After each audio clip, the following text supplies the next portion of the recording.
What a crazy couple of days for Tesla and the stocks in general. Yesterday we saw a massive spike and then a massive sell-off. It was a wicked parabola where it goes up, it comes down, and today pretty much all my stocks were up today. Yesterday that was not the case. Well, yesterday it was the case. I was up like $9,000 at one point, and then it came down. I lost like $2,600. That's true for all the stocks that I have. There's Tesla, Illumina, Fastly, Square, and Vaxart is the new one that I have. Vaxart has finally gone up past the price point. I got in like it was at $3, $6, $12. I get in at $12, $13, $6, $8. Like I bought in again at $8, and finally it had a monster run the past couple days. It has got up to 17 at one point today, closed at like 16 something. I think after hours it was 15 something. It was back down. It's very volatile stock. And again, I'm in it for the long term. I really don't care what it does day to day or week to week. I just thought that was pretty. Thought that was pretty interesting. It's pretty fun to watch as it goes. Now, other news as far as Tesla, they still have those $2,500 calls that expire on Friday. Where I don't see that happening now. Considering if they were to keep the gains yesterday, where it was up to 17, almost 1,800, and then they would go up to like 1,900 today, I'd be like, okay, maybe $200 a day, yeah, it reaches that. But I can't. I just don't see it. I don't see it happening. Again, I was wrong last week when I said going up to 1,500 by Friday. I don't see it. But they only had to go like 100 something points, which is fine. It's like like 10%. Now they have to go like additional like 40 something percent, or 60. Whatever it is, I just don't see it happening. It's just my opinion. Everything here is just my opinion. I'm definitely long Tesla though. I have 41 shares, and I would have loved to have bought Fastly today at $80. Fastly went down to $80. It is so like oversold because like all right, it was at 100, 98, 95. It dips, and dips.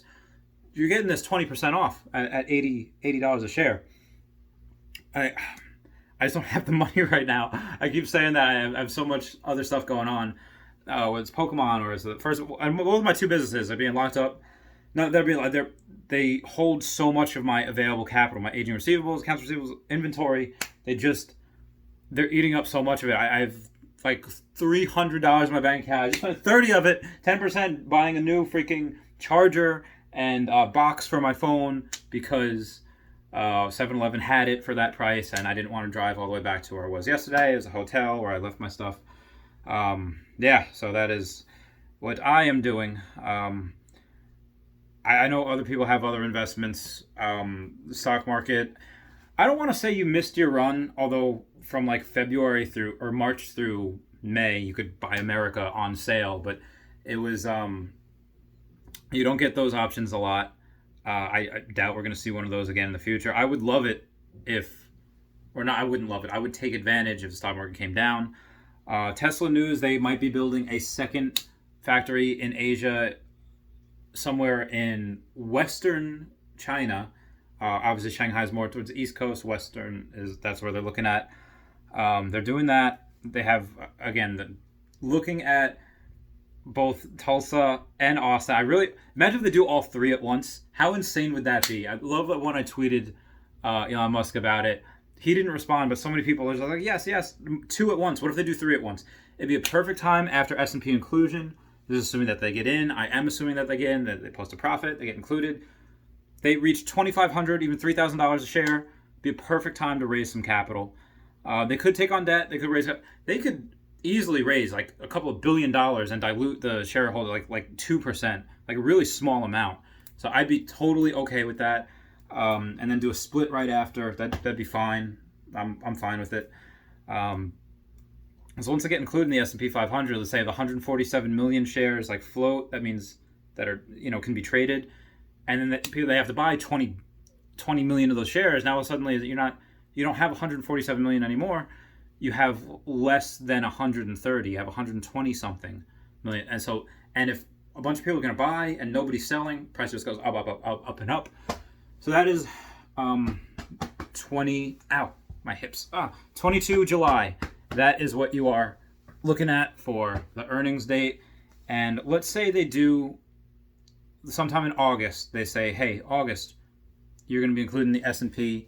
And then as soon as they are included, like, 3 days later, they make the announcement that they're included, let's say sometime in August. You'll see about a week later, give or take a couple days, maybe 3 days, maybe 5 days, maybe 10 days. About a week later, you will see them actually in the S&P. And after that happens, Tesla will have, those hedge fund owners and everyone will have about a couple of weeks. They don't just have to buy it right then and there. I know for hedge funds, they have a couple of weeks to be able to buy everything that they need to buy. The ETFs, I'm not sure if they have to do it just that day, because you think it's volatile now. Obviously, after a few months of S&P inclusion, it will be not as volatile because there'll be less shares to go back and forth. But yeah, it's going to be a crazy ride. I'm excited. I'm here for it. All right, guys, this is it for me today. If I had more money, I would have gotten more Vaxart. I definitely would have got more Fastly. And since we saw almost 1,800 highs for Tesla yesterday, you had a chance to buy it for like $1,500. I totally would have done it. Again, if I had money, which I don't. But anyway, guys, that's it. I love you all. I will talk to you later. Please comment, like, and subscribe. Comments are good for the YouTube algorithm. Bye.